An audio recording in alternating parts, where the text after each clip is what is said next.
Ladies and gentlemen, I've been up for about 50 hours covering the storm nonstop, and I was going to try to get some sleep, but then I realized it's 12:49 on a Saturday night, early Sunday morning. So like most of the people are asleep. So as your planetary defense commander, it is my job to put my own health, life, and limb at risk to bring the information, because I don't know how many people's lives I could save or how many people I could mobilize. Trust me, you never know who's going to hear you when you talk on the YouTubes. Okay, so I wish I could report some good news, but actually at this point, I have none. Oh, and because my brain is a bit mushy, I'm probably going to be kind of conversational, but that might work for the situation. Yeah, like, so Dorian has just kind of gotten like 17% bigger in these frames. And one of the reasons I haven't been able to sleep is Dorian's been coming across like a straight shot. He is now headed towards the Bahamas, and they're looking to get one hell of a hit. And look at that little moon type thing that pops out in front of it. And everybody, do me a favor if you can, say a prayer for Josh Morgerman, the Hurricane Man, and the people of the Bahamas, and probably the people of Florida. Josh goes in the middle of hurricanes, and he's got a show on one of the channels. Anyway, so he is in the Bahamas tonight. On this video, his name is iCyclone. If you want to find him on Twitter, it's dark and the lights are out because the power went out, but he has the sounds of the hurricane. Like, you can hear it whistling. It's pretty dang creepy, man. This thing is a freaking monster. But here, the ovation is appreciated. We're taking a look at the aurora that was on top of Earth. It's brought to us by engineer Irene Quiroz. Did I say that right? Yeah, so we've been getting hit by a solar storm, and when the sun acts weird, Earth weather acts weird, and then people act weird. And so you were getting some pretty low latitude skylights tonight. And there was a fireball in Canada. Yeah, there's a lot going on, dude. 2019 has been one roller coaster cliffhanger after another. And there's kind of a common rule here, because for the last 3 years, I've made all my living and paid all my bills every month through contributions and donations. So my record on weather and everything else has to be super stellar, because I'm not selling people bullshit political mumbo jumbo like, hey, we're all in the crowd circle jerking each other off. I have to get shit right. So what I'm trying to say in a roundabout way is, if I make 20 videos on a single storm or 30 videos on a single storm, that means that storm is going to be extremely important. I've been talking about this storm since the 25th, technically since April. And it is not disappointing. Now, there are things we can't explain, mystical, magical, whatever you want to call it. And this storm has that element. And some of the storms we've had over the last, since 2012, since 2015, I've had a Quetzalcoatl element. I don't know if you're familiar with the Aztec/Mayan serpent god of rain and crappy weather. So yeah, I don't know what I'm trying to say. Did I mention my brain was mush? But this is very dangerous. And I've been warning about this for a long time. Ryan Allen letting us know the oceans are extremely active. So in the last video, I was kind of freaked out because I said, hey guys, like Dorian keeps tracking west, and they got 172 wind gust, mile per hour wind gust, right? If that wasn't crazy enough, then the NHC, the National Hurricane Center, decided they weren't going to upgrade it to a Category 5. and saw all of weather Twitter, which I love and has done a wonderful job on this storm. And Cranky Weather Guy has done a freaking incredible job as well. Anyway, everybody's freaking out because they wouldn't upgrade it. And it was weird, but right now we have a live storm going on. And decisions that will or won't be made could be lifesavers. I'm trying to keep it together here, but I've been working like nonstop for a week. Okay. So this would be landfall on September 4th, kind of at midnight, I think, the 00Z. And so this would be landfall on Florida. This is the HWRF, which I think has consistently done a good job on Hurricane Dorian, and it would be ashore just north of Cape Canaveral. Because Dorian was supposed to stall out and then go north, and now Dorian has showed us several. It could stall out over the Bahamas. It could stall out over Florida. It's been a soap opera for sure. Latest drop Sunday in the eye of Dorian recorded a surface pressure of 935 millibars with 17 KT winds. I think that's an error. That strengthening is continuing. And so this would be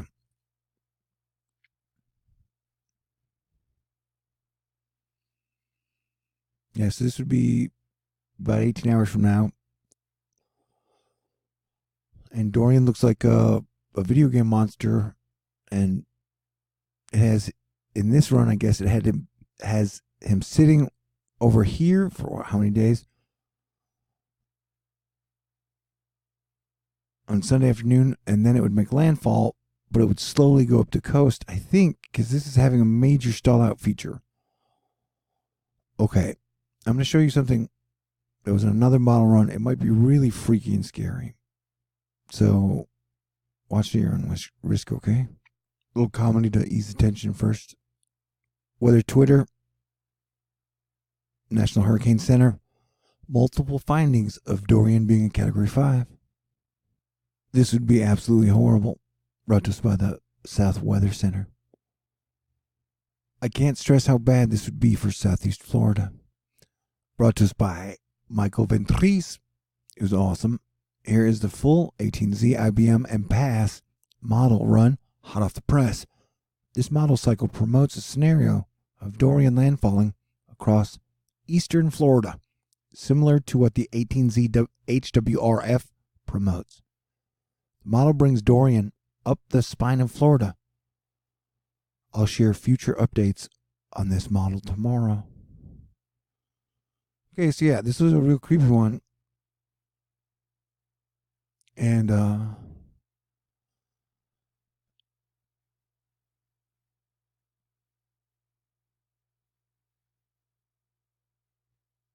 this would run that major hurricane we are seeing.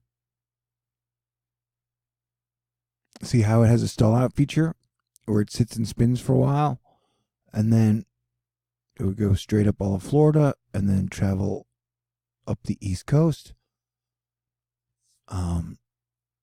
And I've been warning since April that we would probably see Category 5 hurricanes in September.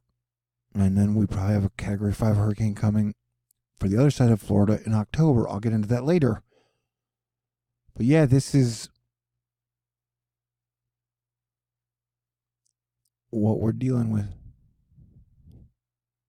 You know, it's weird. I was thinking, because it's never easy for me to bring thousands of people looking for solid information. That information, there's a lot of pressure on me. And so I'm just one, the last one, like 11 down thumbs. Like, what did you people expect? Okay. See, yeah, I haven't slept. That's no excuse. But yeah, I don't know. I'm just saying, having to show this to people. But yeah, so Dorian is not expected to make landfall at the earliest for like 36 more hours. So Dorian will probably still continue to develop. And here's just a different version of See how it has Dorian moving inland and kind of stalling out or moving really, really, really slow? And Dorian's got a really, really tight rain center. Oh, man. It's like for a couple of days, they were like, Dorian's going to hit Florida as a Category 4 hurricane. And then the models were like, no, we're trending west. And now they shift back, east and then west. Okay, and for the people out there who bag on weather people or the Weather Channel or AccuWeather, they all do a great job. Everybody on the weather team works together when the chips are down and provides the best information possible. This isn't political bullshit where people just talk all the time and no good results ever come out of it. Everybody works together. So the model system is basically what your corporations and your government have given you. So you can't blame the people. It's the basic system that so many people put their faith in. Corporations really fuck things up, man. All right. I'm going to have to put this is the Asteroid Fight Club crazy Saturday night super warning for people in the path of danger. And I pretty much tried to spend the majority of the 31st telling people that the models were going to swing back to the west. As Cranky Weather Guy pointed out with Irma, leading up to the storm, nobody knew what the track was going to be. Oh, I think Cranky and I got it right pretty far out. We're a really good team when it comes to the weather stuff. So yeah, I mean, we're watching the models switch back and forth. But another crazy thing with weather is it's like social networking changed everything. So now everybody's just a total expert at everything. And so it's like now everybody's like, no, I got the weather down. Bill Cairns, new American GFS is a Florida East Coast scraper and then a high impact issue for Carolinas. And so this is a scenario where it would keep the rain off the coast until it got to Carolina. But it's showing us the peach is 20 inches, and then this little yellowy, orangey stuff is up to 40 or 50 inches. And so, and especially if it stalls or stops anywhere, then it's definitely going to bring higher rain totals than that. And this is why I've just been talking about, like, in all the variables, this situation, it could be one of the worst disasters in American history, depending on how everything plays out. And we're as close as 30 hours to the event. It could turn north. It could turn away from Florida. It's still like a 30% chance, 40% chance that could happen. I'm definitely not betting on that. Okay. And this is what I'm trying to stay up for is as Dorian moves forward, the models have been showing a southwest dip and then how Dorian pops out. Usually the models have it then Dorian going straight up, or it'll get caught in a stall zone and then either sit and spin or go straight north or kind of curve out. And I have been saying, there's a good chance it's going to drift west into Florida. I've been worried about Miami because it could hit Miami and then just do a run up all the cities. And Joe Jonas asked today, tell me one thing you're grateful for. I'm grateful for Cranky. I think he's sleeping now, but he's done a kick-ass job. And this shows, hey, goddamn, this would be a hurricane of 969. And yeah, I said we'd be getting a hurricane around New York at the Neptune opposition. I said it 6 months ago. 3 months, April. And so we're getting a hurricane at New York at Neptune opposition. I literally picked it. And New York hurricanes are freaking rare, bro. So for me to pick pretty much the date, the location, and the intensity, although I said category 3, that's freaking impressive. But no, you're never going to hear anybody write an article about me or me be on a show. And I'm not complaining for my freaking ego. It's just that I put out really good information for the public that you can count on most of the time. And I give you a really wonderful team of people who give you a lot of good information. So this isn't just me blowing smoke out of my ass. This is me cross-referencing all the things I'm telling you with examples and a bunch of different sources from this wonderfully talented WX Weather Twitter team. Man, what's it talking about? This is where I am, Hopetown, Bahamas. I don't know. It's like... All right. And this is a classic Minnesota summer tornado pattern again. I was trying to be a joke. I think my sense of humor's off. Yeah, Dorian's growing and getting faster, and he's just been going straight. And so, yeah, I'm a little punch drunk, but I'm on a night duty. Okay. And I think I could be totally wrong here. Cranky Weather Guy at one time mentioned, watch the water vapor ahead of the system. It will give you hints. Now, if I remember that correctly, and I may not have, then that would be giving us hints that this thing, it's definitely looking like it's rolling like a locomotion. And some of the models have been like, okay, it's going to get to here, and then it's just going to go straight up, like at a right angle. Anyway, when 5,000 people died in Puerto Rico, I cried like 20 times over like a year. Because I also did this thing where I talked about a storm for a week or two before it happened, and then not many people listened. And it gets frustrating. Because it seems like the biggest people are mostly just trying to sell people a blue political bumper sticker or a red political bumper sticker. I think JFK was the last politician we had. Or last president.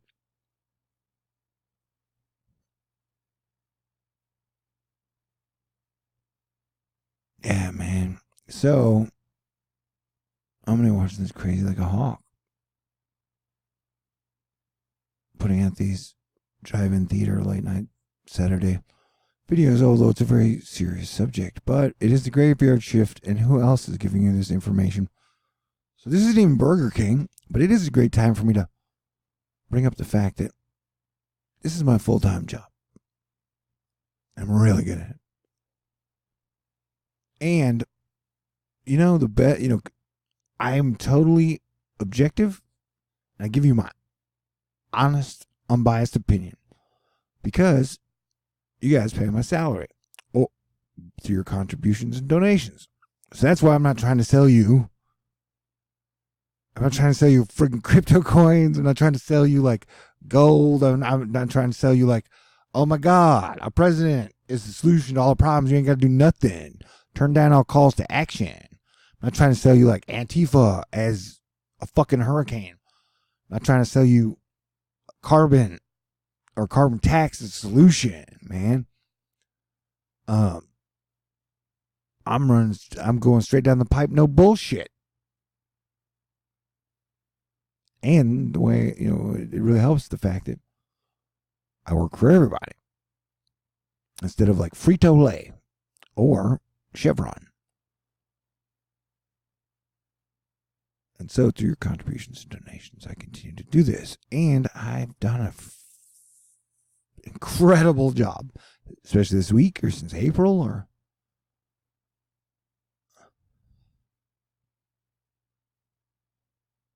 Anyhow,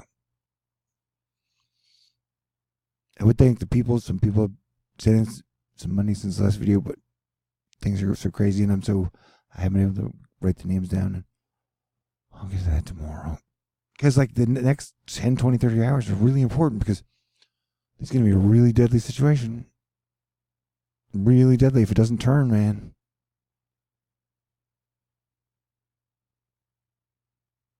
But yeah. And it's gone straight like a locomotive the whole time. And I've been thinking that I think it's going to take the southwest turn and then pop down. And there's a chance that Miami could be in play.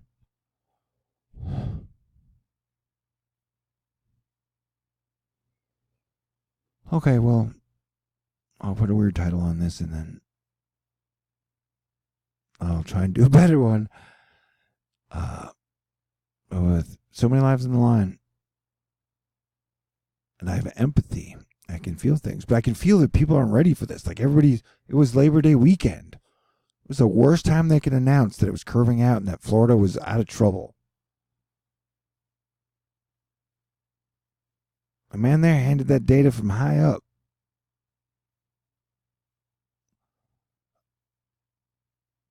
Yeah, you definitely, and I will say this: the whole weather Twitter team, after getting hit by 3 hurricanes in 2017, 3 hurricanes 2018, and for 2019, we have a society where everybody just like hates people and calls each other names and shit and blames people and calls like, "Oh, I'm so unhappy with you," and so like so many people are bitching and complaining at the weather people. And the thing is like, dude, the weather is changing so wild, so rapidly. Like things are, the earth is changing that much due to all the gas giants being on the same side. And yes, earth being in a solar minimum. So it's like the solar system is evolving. Our planet is evolving. And we have to evolve. So definitely, if you're not going to help support, contribute to Thor, one of the things you can do is pray for the people in the Bahamas, pray for Florida, and be nice to your meteorologist. Okay? And seriously, y'all got to give it up with that. They control the weather shit. Like I'm calling these things from 6 months out. I'm giving you a freaking location. I'm giving you a intensity. I'm giving you the date, and it's based off of giant planets that have been in your sky since long before you were ever born. So stop believing the controlled opposition bullshit.